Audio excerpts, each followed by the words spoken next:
नमस्कार, IND special में आपका स्वागत है। आपके साथ मैं हूं नाजनीन। विभिन्न घोटालों और गबन के आरोपों से घिरी छत्तीसगढ़ सरकार से जुड़ा एक मामला उस वक्त उसकी किरकिरी का सबब बन गया जब कैग की एक रिपोर्ट में यह खुलासा हुआ कि प्रदेश में फर्जी राशन कार्ड के नाम पर करोड़ों का गबन सामने आया है। क्या है इस घोटाले के पीछे की पूरी कहानी और कौन है इसके लिए जिम्मेदार, इसी मुद्दे को लेकर पेश है आईएनडी स्पेशल राशन लीला।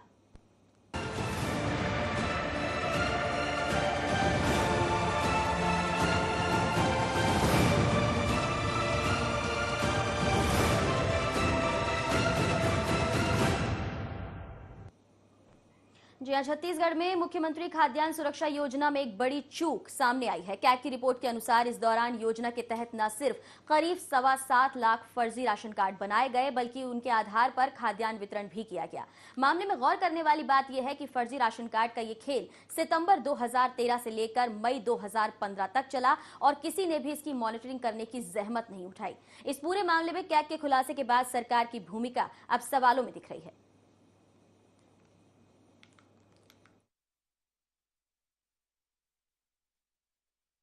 वो है chief minister's food assistant programme, मुख्यमंत्री खाद्यान्न सहायता योजना। नेशनल फूड सिक्योरिटी एक्ट आने के बाद उससे मर्ज हो गया और उसके पहले जो था उनमें हम लोगों ने देखा, आप लोग सबको पता होगा सर, उसमें 72 लाख राशन कार्ड पहले दिए गए थे।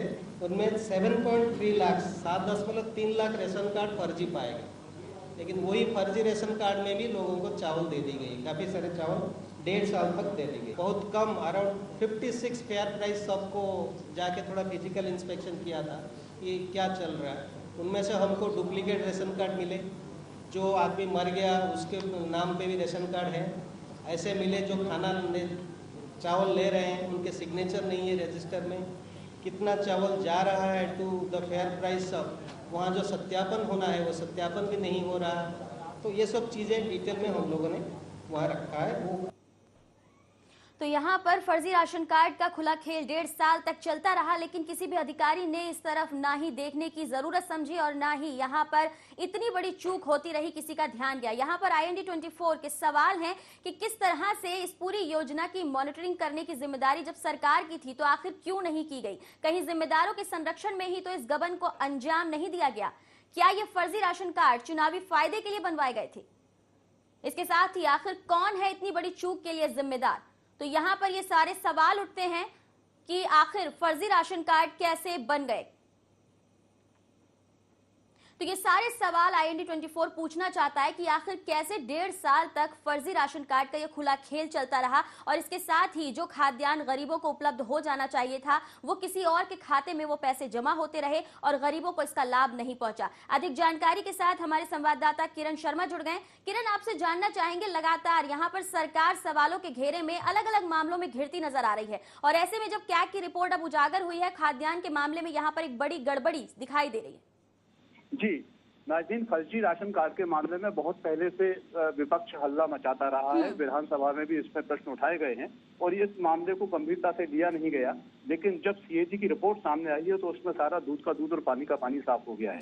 बड़ी साफ बात है कि सितंबर 2013 में 72.42 लाख नए राशन कार्ड बनाए जाते हैं, जिसमें से लगभग 10% कार्ड, 10%, करीब 7,30,000 के आसपास कार्ड फर्जी पाए जाते हैं 2015 में। इस बीच में चुनाव भी होते हैं और सीधा सीधा ये सवाल उठता है कि क्या चुनाव में फायदा उठाने के लिए लोगों के फर्जी राशन कार्ड बना के उन्हें राशन दिया गया और जैसे ही चुनाव समाप्त हुआ उसके बाद एक आध साल उसको चलाकर उसके बाद उसकी चूंकि हल्ला किया विपक्ष ने इस मामले में, फर्जी राशन कार्ड मामले में, उन राशन कार्डों की जांच की गई और निरस्त किया गया। तो सबसे बड़ा सवाल एक ये भी पैदा होता है कि 7.30 लाख जो फर्जी राशन कार्ड थे, अगर एक परिवार में 4 व्यक्ति भी माने जाएं तो उतने वोटर्स की संख्या को क्या इन फर्जी राशन कार्डों के जरिए प्रभावित किया गया और वो भी टैक्स पेयर्स के पैसे से, जो टैक्स देने वाले लोग हैं, सरकार के पास जो राशि होती है उस पैसे से उपयोग करके क्या इन फर्जी राशन कार्डों के जरिए चुनाव को साधने की कोशिश की गई, ये एक बड़ा सवाल पैदा होता है। जी नाज़रीन, बिल्कुल, यहाँ पर यही सारे सवाल खड़े हो रहे हैं और जब इस तरीके की बात पहले ही विपक्ष ने उठाई थी तब जो मौजूदा सरकार थी उसने इस तरफ ध्यान नहीं दिया और जब इतने बड़ा घोटाला एक बार फिर से सामने निकल आया, इसके बारे में अगर बात की जाए, जो जिम्मेदार अधिकारी है उनसे क्या आपकी चर्चा हुई है, क्या कुछ कहते नजर आए? जी, सीएजी ने अपनी रिपोर्ट में बड़ा साफ साफ कहा है कि इसमें जो जो जो सामने सीधा प्रत्यक्ष दिखाई दे रहा है, वो दिखाई दे रहा है कि इस मामले में गड़बड़ियां हुई। और इतने समय तक, सितंबर करीब 1.5 से पौने 2 साल की अवधि तक 7.5 लाख परिवारों को अगर फर्जी राशन कार्ड के जरिए राशन दिया जाता रहा और उसके बाद उन्हें रद्द किया गया, तो जो दिया जाता था उसकी जिम्मेदारी किसकी है? निश्चित रूप से सरकार को तय की जानी चाहिए कि अगर उनकी मॉनिटरिंग में कुछ समस्या थी या मॉनिटरिंग में उनकी मॉनिटरिंग ठीक से नहीं हो पाई, तो उसको उसके लिए जिम्मेदार कौन है? 7.5 लाख परिवारों को 1.5 साल तक, पौने 2 साल तक फर्जी राशन कार्ड के जरिए जो राशन गया, उसके लिए जिम्मेदार अधिकारी या जो भी तंत्र जिम्मेदार है उसकी जांच होकर निश्चित रूप से उसके ऊपर कार्रवाई की जानी चाहिए। जी ना जी। किरण, आपसे जानना चाहेंगे, जिस तरीके से यहाँ पर ये फर्जी राशन कार्ड बनाए गए, जाहिर सी बात है कि इसकी मॉनिटरिंग की जानी चाहिए थी। जिस तरीके से राशन भी उपलब्ध कराया गया, जाहिर सी बात है कि वो भी कागजों में ही उपलब्ध कराया गया होगा। तो इतना बड़ा ये जो घोटाला हुआ, क्या इसका सत्यापन नहीं किया जाता? क्या किसी तरीके की बार बार मॉनिटरिंग की जो बात यहाँ पर हम उठा रहे हैं, क्या उसकी जरूरत यहाँ पर नहीं होती कि अधिकारी इस तरह की कोई कार्रवाई नहीं करते? जी, सितंबर में जब ये बनाए गए, राशन कार्ड बनाए गए, इसके बाद समय समय पर विभिन्न लोग, यानी उसमें पत्रकार भी थे, उसमें विधानसभा में भी हंगामा हुआ और तरह तरह से ये प्रश्न सामने आने लगे एक के बाद एक, के इसमें से बहुत सारे राशन कार्ड फर्जी हैं। और आपको नाज़रीन ये जान के आश्चर्य होगा कि इसमें कई सत्ता के, कई बहुत ताकतवर लोगों के नाम पर भी गरीबी रेखा के नीचे के राशन कार्ड उस समय पाए गए। यानी जो बड़े अच्छे पदों पर शासन में, जो सत्ता में बैठे हुए हैं, वो सत्ता पक्ष के लोग हैं, उनके नाम से गरीबी रेखा के राशन कार्ड उस वक्त पाए गए, उन्हें जब्त भी किया गया। उसका बहुत मीडिया में और थोड़ा बहुत ये हल्ला हुआ, लेकिन उसके बाद धीरे धीरे मामला शांत होता चला गया। लेकिन अब सीएजी की रिपोर्ट आने के बाद ये किरण, आपको यहाँ पर रोकना चाहूंगी। इस वक्त फोन लाइन पर हमारे साथ शिवरतन शर्मा जी जुड़ गए हैं, बीजेपी से प्रवक्ता हैं। बहुत बहुत स्वागत है आपका शिवरतन जी। धन्यवाद मैडम। आपसे जानना चाहेंगे, जिस तरीके से यहाँ पर एक बार कैग की रिपोर्ट में खुलासा हुआ है, राशन कार्ड में बड़ी गड़बड़ी यहाँ पर पाई गई है। सितंबर 2013 से लेकर मई 2015 तक ये खेल चला और इसकी मॉनिटरिंग नहीं की गई। क्या कुछ कहना चाहेंगे? ऐसा है, सीएजी की रिपोर्ट आई है। ये रिपोर्ट लोक लेखा समिति के सामने चर्चा के लिए आएगी और लोक लेखा समिति इस पे चर्चा करने के पश्चात अपनी रिपोर्ट विधानसभा में प्रस्तुत करेगी। सीएजी की रिपोर्ट कभी भी फाइनल नहीं होती। सीएजी ने ऑडिट आपत्ति लगाई। अब ऑडिट आपत्ति के निराकरण के लिए ही ये विषय लोक लेखा समिति में आएगा और लोक लेखा समिति में जो अध्यक्ष होते हैं, सभापति होते हैं, वो हमेशा विपक्ष के विधायक होते हैं।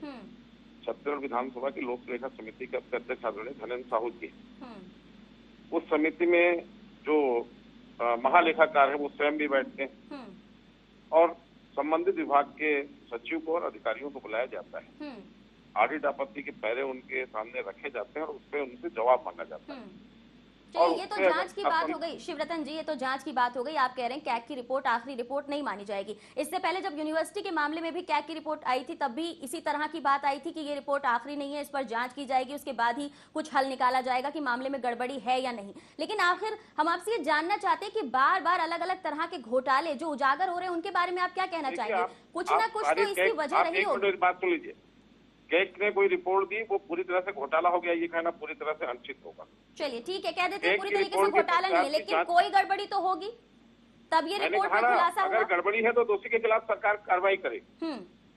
भारतीय जनता पार्टी की स्पष्ट मान्यता है कि जो व्यक्ति राशन की सुविधा प्राप्त करने की पात्रता रखता है, उस प्रत्येक व्यक्ति के पास राशन कार्ड होना चाहिए, उसको सस्ते मूल्य में अनाज मिलना चाहिए। ये हमारी पार्टी की प्राथमिकता है।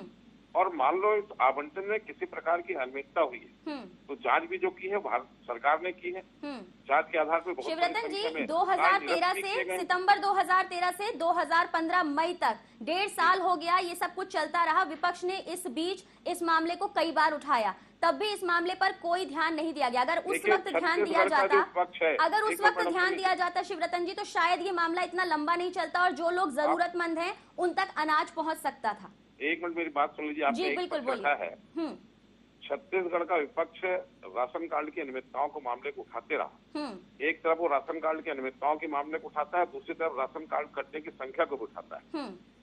विपक्ष में वो दोनों हाथ में लट्टू लेकर चल रहे हैं कि एक तरफ आवाज उठाओ कि गलत बना है, दूसरी तरफ कहो काट दिया गया। सरकार की प्राथमिकता मैंने रखी, सरकार की प्राथमिकता है प्रत्येक पात्र व्यक्ति को सस्ते मूल्य में अनाज मिलना चाहिए। सरकार उस भाव को लेकर काम कर रही है। इसमें अगर किसी प्रकार की अनियमितता हुई है तो जो भी दोषी व्यक्ति है उसके खिलाफ सरकार कार्रवाई करे। लेकिन चलिए, आपने कहा कि विपक्ष जो है वो बात सुनिए पूरी आप। शिवरतन जी, आपने कहा विपक्ष दोनों हाथों में लड्डू लेके चलना चाहता है, बात समझ में आती है। विपक्ष का काम है जब वो उसको लगता है कि सरकार को घेरा जा सकता है, अलग अलग मुद्दों से वो घेरने की कोशिश करता है। लेकिन जब ये मामला बार बार उठाया जा रहा था तब आपने जिम्मेदार अधिकारियों को इस बारे में चर्चा की कि मॉनिटरिंग करने की जरूरत है? जब जिम्मेदार अधिकारियों को निर्देश दिए गए तभी इतनी बड़ी संख्या में कार्ड निरस्त हुए और कार्ड निरस्त होने के बाद उसके खिलाफ कार्रवाई शुरू हुई। सबसे महत्वपूर्ण बात, कैग की रिपोर्ट को मैं अंतिम रिपोर्ट नहीं मानता, क्योंकि मैं भी लोक लेखा समिति में लगातार सदस्य के रूप में बैठते रहा हूँ। लेकिन आप इसे चूक तो मानेंगे शिवरतन जी कि यहाँ पे सरकारी योजना में चूक हुई है। एक मिनट मेरी बात सुन लीजिए। जी बोलिए। कैग जिन मामलों में आपत्ति लगाता है उसमें 75% मामलों में जब सचिव को और डायरेक्टर को बुलाकर पूछताछ की जाती है तो ऑडिट आपत्ति का निराकरण हो जाता है 75% मामलों में। मैं जो अनुभव बता रहा हूँ, मैं डायरेक्ट पिछले 2 साल से लोक लेखा समिति की बैठकों में बैठ रहा हूँ, उस आधार पर बोल रहा हूँ। 75% मामलों में ऑडिट आपत्ति का निराकरण होता है। 25% जो बचती है उस पर कार्रवाई के लिए प्रतिवेदन प्रस्तुत किया जाता है।